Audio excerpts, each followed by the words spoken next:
ഇപ്പോൾ വനിതാ കമ്മീഷൻ അധ്യക്ഷ ശ്രീമതി പി സതീദേവി ടെലിഫോൺ ലൈനിലുണ്ട്. ശ്രീമതി സതീദേവി, ഏറ്റവും വേദനിപ്പിക്കുന്ന ഒരു വാർത്തയാണ് അല്പസമയം മുൻപ് നമ്മളെ തേടിയെത്തിയത്. ഇത് എന്താണ് നമ്മുടെ നാട്ടിൽ സംഭവിക്കുന്നത് എന്ന ചോദ്യം കഴിഞ്ഞ കുറേ ദിവസങ്ങളായി നമ്മൾ പല പല സംഭവങ്ങൾ വരുമ്പോൾ ചോദിച്ചുകൊണ്ടിരിക്കുകയാണ്. ഇതിപ്പോൾ ഇയാളും ഒരു കൊടും ക്രിമിനലാണ്, കുറ്റവാളിയാണെന്ന് പറയുന്നു. ഈ കുട്ടിയാകട്ടെ ഒരു പോക്സോ അതിജീവിതയാണ്. ആ കുട്ടിക്ക് തുടർ ജീവിതത്തിൽ പോകുന്നതിന് വേണ്ടിയുള്ള സഹകരണവും ഒക്കെ നൽകേണ്ടുന്നൊരിടത്താണ് ഇത്ര ക്രൂരമായ അല്ലെങ്കിൽ ഏറ്റവും ദാരുണമായ ഒരു അന്ത്യത്തിന് ആ കുട്ടിക്കിപ്പോൾ ആ അന്ത്യത്തിലേക്ക് പോകേണ്ടി വന്നത് എന്നുള്ളതാണ്. എങ്ങനെയാണ് താങ്കൾ ഈ സംഭവത്തെ നോക്കിക്കാണുന്നത്? അങ്ങേയറ്റം ദുഃഖകരമായ, വളരെയേറെ ആശങ്ക ഉണ്ടാക്കുന്ന ഒരു വാർത്തയാണ് ഇപ്പോ കേൾക്കാൻ ഇടവന്നിട്ടുള്ളത്. പോക്സോ കേസിലുള്ള അതിജീവിതകൾക്ക് ആവശ്യമായിട്ടുള്ള പരിരക്ഷ കൊടുക്കാനുള്ള സംവിധാനം കൂടുതൽ ശക്തിപ്പെടുത്തേണ്ടതുണ്ട് എന്ന് ഓർമ്മിപ്പിക്കുന്ന ഒരു സംഭവം കൂടിയാണിത്.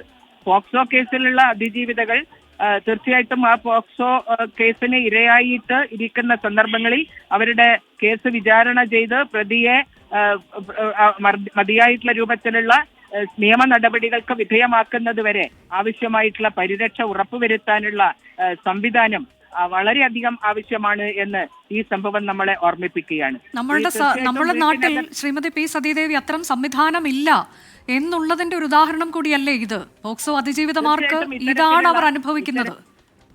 ഇത്തരത്തിലുള്ള സംഭവങ്ങൾ ഉണ്ടാകുമ്പോ അതിക്രമത്തിന് ഇരകളായിട്ടുള്ള പെൺകുട്ടികൾക്ക് ആ പെൺകുട്ടികളുടെ നേർക്ക് അക്രമം നടക്കാൻ ഇടയാവുന്നു എന്നുള്ള സാഹചര്യം റിപ്പോർട്ട് ചെയ്യപ്പെട്ടിട്ടുണ്ടെങ്കിൽ തീർച്ചയായും ഇതിലുള്ള പ്രതി ലഹരി വസ്തുക്കൾക്ക് അടിമയാണ്, അയാളുടെ ഭീഷണി ഉണ്ടായിരുന്നു എന്നാണ് മനസ്സിലാക്കാൻ കഴിയുന്നത്.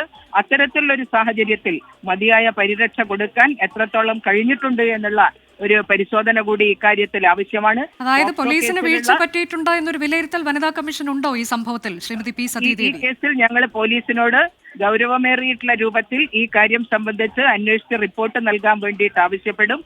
തീർച്ചയായിട്ടും ഈ പെൺകുട്ടി ഇപ്പോ പോക്സോ കേസിലുള്ള അതിജീവിതയാണെങ്കിലും ഇപ്പോ പെൺകുട്ടിക്ക് പ്രായപൂർത്തിയായിട്ടുണ്ട്. തീർച്ചയായിട്ടും ഒരു സ്ത്രീക്ക് നേരെ നടന്നിട്ടുള്ള ഏറെ ഹീനമായിട്ടുള്ള ഒരു അതിക്രമം തന്നെയാണ്. മുമ്പ് പോക്സോ കേസിലുള്ള അതിജീവിതയായിട്ട് ജീവിച്ചു വരുന്ന ആ പെൺകുട്ടിക്ക് മതിയായ പരിരക്ഷ കൊടുക്കാൻ, അവൾക്ക് ആത്മവിശ്വാസം ഉണ്ടാക്കി കൊടുക്കാൻ, അവളെ തുടർ ജീവിതത്തിന് പ്രാപ്തമാക്കുന്നതിന് വേണ്ടിയിട്ടുള്ള ഇടപെടലാണ് സമൂഹത്തിന്റെ ഭാഗത്തുനിന്ന് ഉണ്ടാവേണ്ടുന്നത്. തീർച്ചയായിട്ടും അതിലേതെങ്കിലും സാഹചര്യത്തിൽ വീഴ്ച ഉണ്ടായിട്ടുണ്ടോ എന്നുള്ള കാര്യം സംബന്ധിച്ച് പോലീസിനോട് റിപ്പോർട്ട് ആവശ്യപ്പെടും. ഈ കാര്യം ഒരു കാര്യം കൂടി, ഈ കുറ്റവാളി ഇതിനു മുൻപ് പല കേസുകളിൽ അകപ്പെട്ടിട്ടുള്ള ആളാണ്. ലഹരി കേസ്, അടിപിടി കേസ് ഇതൊക്കെ ഉണ്ട്, അതിലൊക്കെ പ്രതിയാണ്. അയാളാണ് ഇങ്ങനെ സ്വൈരവിഹാരം നടത്തിക്കൊണ്ട് ഒരു വീട്ടിൽ കയറി ഇത്ര വലിയ അതിക്രമം കാണിച്ചത്. നാട്ടുകാർ ഉൾപ്പെടെ പോലീസിൽ പലതവണ പരാതിപ്പെട്ടു. ഈ കുട്ടിയുടെ അമ്മ പരാതിപ്പെട്ടതാണ്. അപ്പോൾ ഈ കുറ്റവാളികൾക്ക് എങ്ങനെയാണ് ശ്രീമതി പി സതീദേവി ഇങ്ങനെ സ്വൈരവിഹാരം നടത്താൻ കഴിയുന്നത് നമ്മുടെ നാട്ടിൽ? ഈ കേസിലെ കുറ്റവാളിക്കെതിരായി ഈ തരത്തിലുള്ള പരാതികൾ പോലീസിന്റെ മുമ്പാകെ വന്നിട്ടുണ്ടെങ്കിൽ തീർച്ചയായിട്ടും അതിന് ആവശ്യമായിട്ടുള്ള പരിരക്ഷ ഉറപ്പുവരുത്താനുള്ള സംവിധാനം വേണ്ടതാണ്. അതിലെന്തെങ്കിലും വീഴ്ച വന്നിട്ടുണ്ടോ എന്നുള്ള കാര്യം സംബന്ധിച്ച് വനിതാ കമ്മീഷൻ റിപ്പോർട്ട് തേടും. വളരെ നന്ദി ശ്രീമതി പി സതീദേവി പ്രതികരിച്ചത്. വനിതാ കമ്മീഷൻ അധ്യക്ഷയാണ് പ്രതികരിച്ചത്. പോലീസിനോട് റിപ്പോർട്ട് തേടും എന്നാണ് അവർ വ്യക്തമാക്കിയത്. പോലീസിന് വീഴ്ച സംഭവിച്ചിട്ടുണ്ടോ എന്നുള്ളത് വനിതാ കമ്മീഷൻ പരിശോധിക്കുമെന്ന് പറയുകയാണ്. ഈ സംഭവത്തിൽ നാട്ടുകാർ പലതവണ പരാതിപ്പെട്ടതാണ്, അമ്മ പരാതിപ്പെട്ടതാണ്. അമ്മ അവിടെ നിന്ന് വീട്ടിൽ നിന്ന് മാറി മറ്റൊരിടത്തേക്ക് താമസിക്കേണ്ടുന്ന സാഹചര്യം പോലും ഉണ്ടാകുന്നു. പക്ഷേ എപ്പോഴും ഈ പെൺകുട്ടിയുടെ പ്രതീക്ഷ ഈ യുവാവിലായിരുന്നു എന്നുള്ളിടത്താണ്. എന്നാൽ അയാളുടെ ഭാഗത്തു നിന്ന് ഇത്ര ക്രൂരമായ പീഡനം ആ പെൺകുട്ടിക്ക് നേരിടേണ്ടി വന്നു. ലൈംഗിക പീഡനവും അതിനോടൊപ്പം തന്നെ നേരിട്ടിട്ടുണ്ട്.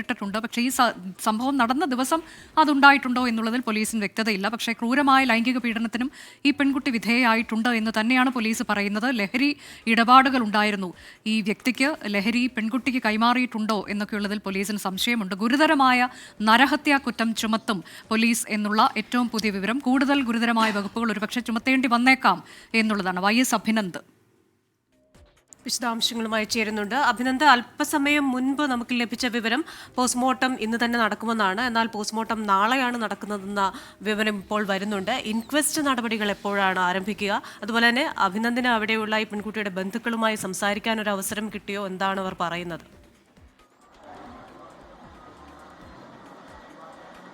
ക്രിസ്ത്യന പോസ്റ്റ്മോർട്ടം നടപടികൾ ഇപ്പോൾ ഇന്നുണ്ടായേക്കില്ല എന്നതാണ് ചോറ്റാനിക്കര പോലീസ് അല്പസമയത്തിനകം മുമ്പ് അറിയിച്ചത്. ഇന്ന് അല്പസമയത്തിനകം തന്നെ ചോറ്റാനിക്കര പോലീസ് ഇവിടെ ഇൻക്വസ്റ്റ് നടപടികൾ ആരംഭിക്കും എന്നുള്ള വിവരം കൂടി പുറത്തു വരുന്നുണ്ട്.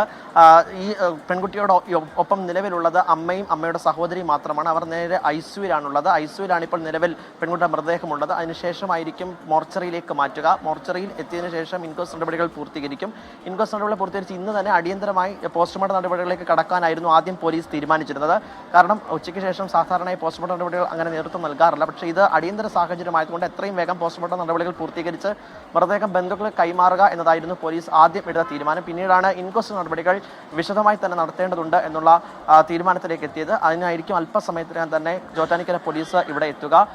ഗുരുതരമായ പരിക്കേറ്റതിനെ തുടർന്ന് ഇന്നലെയാണ് മസ്തിഷ്ക മരണം സംഭവിച്ചത്. ഇന്നും അതങ്ങനെ തന്നെ തുടരുകയായിരുന്നു. പിന്നീട് അത് വഷളായതിനെ തുടർന്നാണ് 2:15 മരണം സ്ഥിരീകരിക്കുന്ന സാഹചര്യത്തിലേക്ക് എത്തിയത്. എന്തായാലും അരമണിക്കൂറിനുള്ളിൽ തന്നെ ഇപ്പോൾ മോർച്ചറിയിലേക്ക് മൃതദേഹം മാറ്റും. അതിനുശേഷം നമുക്ക് ബന്ധുക്കളുമായി സംസാരിക്കാൻ കഴിയുമോ എന്നുള്ള കാര്യത്തിൽ വ്യക്തത വരികയുള്ളൂ. ഇപ്പോൾ നിലവിൽ അമ്മയും അമ്മയുടെ സഹോദരിയും മാത്രമാണ് പെൺകുട്ടിക്കൊപ്പമുള്ളത്. സമീപവാസികൾ കുറച്ചുപേർ ഇവിടേക്ക് അല്പസമയത്തിനകം തന്നെ എത്തുമെന്നുള്ള ഒരു വിവരം കൂടി ലഭിക്കുന്നുണ്ട്. എന്തായാലും ഇൻക്വസ്റ്റ് നടപടികൾക്ക് ശേഷമായിരിക്കും പോലീസിന്റെ ഭാഗത്തുനിന്ന് കൃത്യമായ ഒരു പ്രതികരണം ഉണ്ടാകുക. നാളെ ആയിരിക്കും പോസ്റ്റ്മോർട്ടം നടപടികൾ കളമശ്ശേരി മെഡിക്കൽ കോളേജിൽ നടക്കുക. അതിനുശേഷമായിരിക്കും മൃതദേഹം ബന്ധുക്കൾക്ക് കൈമാറുക. ചോറ്റാനിക്കരയിലെ വീട്ടിൽ തന്നെയായിരിക്കും മൃതദേഹം കൊണ്ടുപോകുക.